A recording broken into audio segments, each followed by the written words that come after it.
कहते हैं कि जाने वाले को पीछे से आवाज नहीं लगाई जाती है, उसे टोक नहीं लगाई जाती है। अगर हम उसको पीछे से आवाज लगाते हैं तो कुछ अशुभ हो जाता है।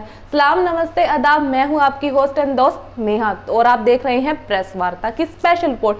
तो दोस्तों, केंद्र सरकार ने कल एक फरमान जारी किया कि जो 59 चाइनीज ऐप है उन पर बैन लगा दिया और जो नंबर 1 जो ऐप थी वो थी टिकटॉक। जैसे ही टिकटॉक पर बैन लगा तो कुछ फॉलोअर्स बड़े दुखी हो गए और कुछ बहुत खुश भी हुए।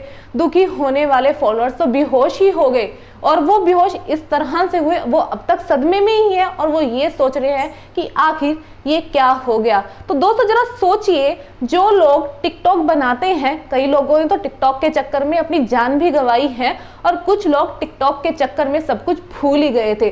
तो मोदी सरकार ने एक काम तो बहुत बढ़िया किया कि जो 59 चाइनीज ऐप थी इन पर बैन लगाकर, क्योंकि मोदी जी ने ऐसा काम किया है कि जो ऐप्स विदेश से आई थी उन्हें हवाई जहाज पर बैठाकर वापस चाइना भेज दिया।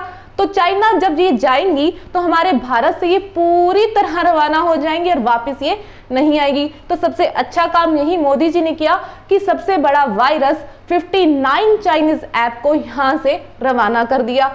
दूसरी तरफ टिकटॉक जैसी एक और ऐप है beauty plus, sweet selfie, beauty cap, जिन पर मोदी सरकार ने बैन लगा दिया। अब लड़कियां कल रात से इस सदमे में हैं और इस सोच के अंदर है कि अब अपनी फोटो को वो कैसे गोरा करेंगी, क्योंकि व्हाट्सएप डीपी सोशल मीडिया पर वो इसी ब्यूटी प्लस का सहारा लेकर अपनी फोटोज को अपलोड करती हैं। तो अब उनके लिए भी बड़ी मुश्किल होने वाली है, क्योंकि बहुत सारे लड़कों का दिल जो टूटने वाला है। जब लड़कियों का असली चेहरा लड़कों के सामने आएगा तो आप सोच ही सकते हैं कितने लड़कों को ना जाने कितना बड़ा झटका लगेगा। तो इसी के साथ भारत से जब ये चाइनीज ऐप जा रही हैं तो बहुत सारे लोग खुश भी हैं, जिसके अंदर फिल्मी कलाकार, एक्टर्स सब शामिल हैं। और कुछ लोगों ने तो कमेंट कर कर ये भी कह दिया कि चाइनीज ऐप एक वायरस है जिसका जाना बहुत जरूरी था, क्योंकि चाइना के अंदर से कभी कोरोना वायरस आ जाता है तो कभी ये ऐप्स आ जाती हैं जो भारत का काम धंधा चौपट कर देती हैं। तो इस तरह की ऐप्स का बंद होना कहीं ना कहीं भारत के लिए फायदेमंद है।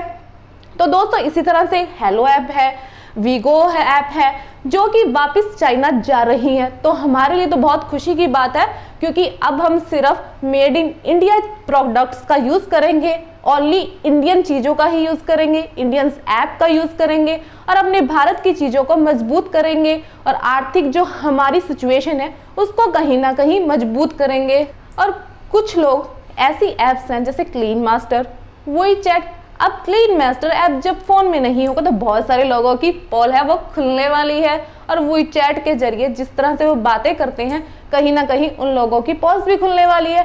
तो आप ये सब मत सोचिए, आप ये सोचिए कि कहीं ना कहीं ये काम बहुत अच्छा हुआ है।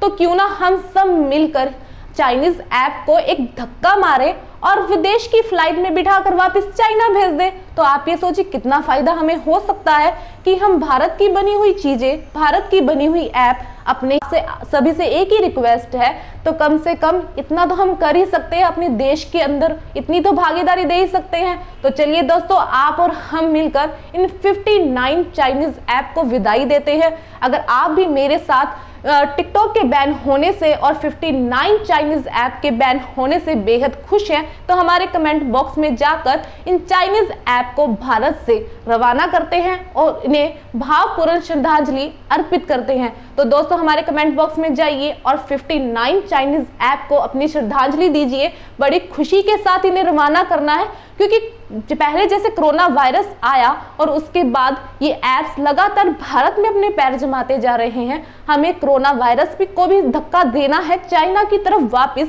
और उसे वापस नहीं आने देना है, क्योंकि चाइना हमारे लिए मुसीबतें ही खड़ी कर रहा है। तो इन्हीं मुसीबतों को धक्का दीजिए, हमारे कमेंट बॉक्स में जाइए और टिकटॉक जैसी चाइनीज ऐप को अपनी श्रद्धांजलि अर्पित कीजिए और दोबारा इनको नहीं यूज करने की कसम खा लीजिए, ताकि हमें हमारी जो इकोनॉमिक्स पावर है उसको स्ट्रॉन्ग करने में हेल्प मिले। तो दोस्तों मैं आपसे यही रिक्वेस्ट कर रही हूँ, हमारे कमेंट बॉक्स में जाकर चाइना की इन ऐप्स को श्रद्धांजलि जरूर दे। इसी के साथ हमारे चैनल को लाइक, शेयर और सब्सक्राइब जरूर करिएगा। बहुत बहुत धन्यवाद।